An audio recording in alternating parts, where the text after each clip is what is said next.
Salam jumpa kembali dengan kami tim Rumah Retret Batam Oase Center. Kami berharap saudara semua dalam keadaan sehat dan bahagia.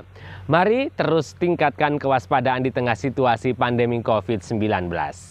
Kali ini kami akan menyajikan beberapa informasi seputar Santo Thomas Rasul yang kami rangkum dari berbagai sumber.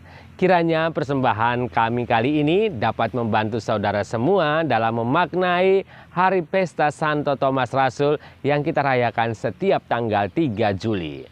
Informasi yang pertama, nama Thomas dalam bahasa Yunani adalah Thomas. Dalam bahasa Ibrani, Tom, yang dalam bahasa Aram disebut Toma, yang artinya anak kembar. Berarti Rasul Thomas adalah anak kembar. Dalam Injil tidak disebut siapa nama kembarannya. Namun dalam tradisi Syria dan Mesir dikatakan bahwa nama kembarannya adalah Yudas. Terkadang nama Thomas selalu disandingkan dengan nama Didimus atau Thomas Didimus. Ternyata nama Didimus itu merupakan terjemahan dalam versi Yunani dari nama Thomas, yang berarti kembar. Nama atau kata Didimus ini dijumpai 3 kali dalam Injil Yohanes. Jadi kira-kira kalau disebut Thomas Didimus, maknanya menjadi Thomas si kembar. Bisa jadi, ini dugaan saya semata. Informasi yang kedua, Santo Thomas lahir di Galilea dan merupakan satu dari 12 Rasul Yesus. Walaupun tidak dikisahkan dalam Injil bagaimana dia dipanggil Yesus menjadi salah satu muridnya. Jika rasul-rasul lain dianggap sebagai orang-orang sederhana, Rasul Thomas malah dari golongan nelayan yang lebih sederhana lagi. Dia bahkan tidak punya perahu sendiri seperti Petrus. Dia nelayan nebeng. Jadi bisa dibayangkan rupanya dia mendapat nafkah dari pembagian hasil tangkap dengan sang empunya perahu.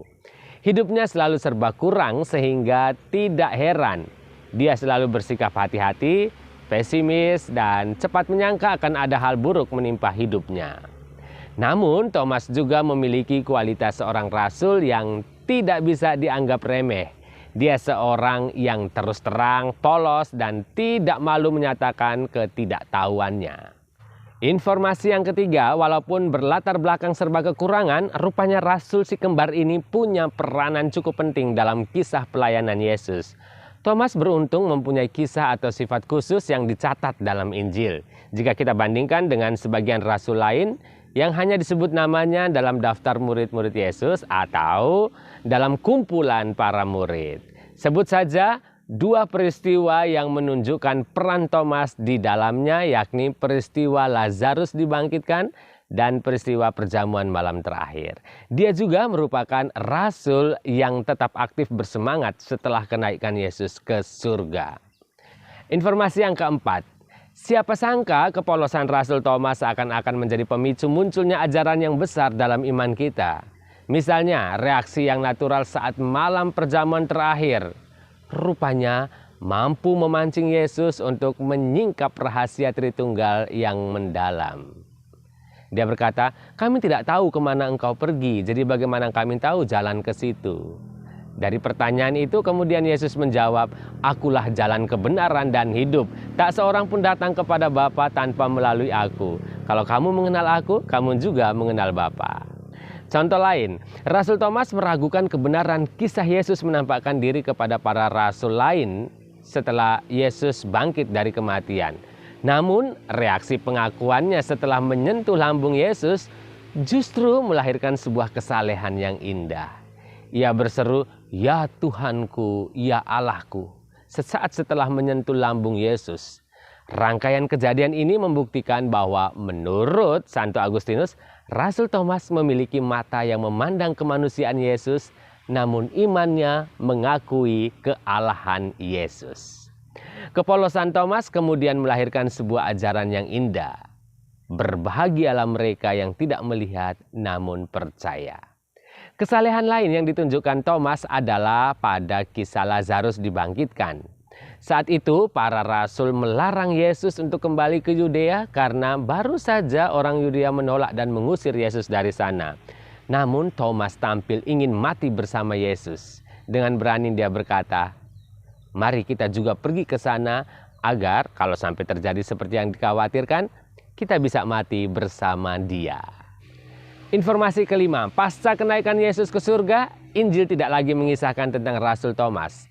Namun menurut tradisi yang dibeberkan Santo Ambrosius dan Hieronymus, Rasul Thomas menyebarkan Injil ke arah timur dengan mengikuti jalan para pedagang, yaitu ke daerah Syria, Armenia, Persia, dan India.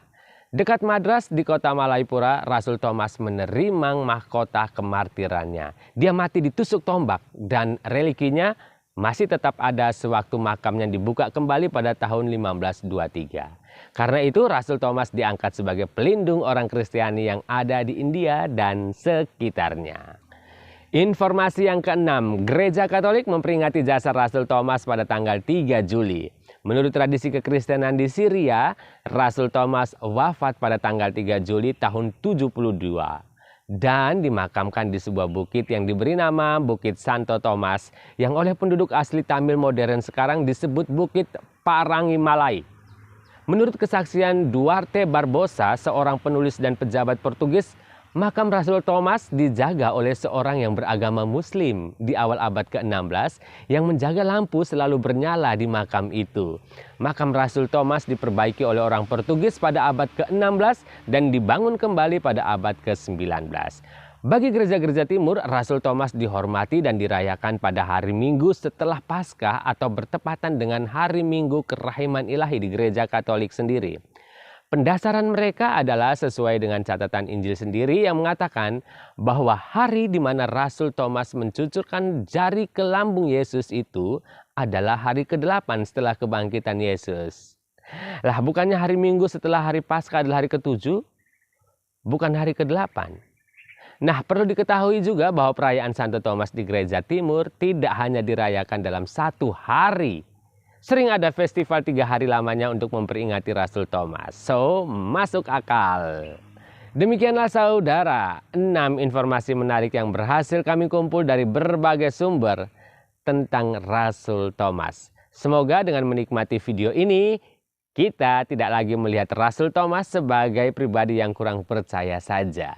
Sampai jumpa di video kami selanjutnya. Salam hangat dari Rumah Retret Batam Oase Center.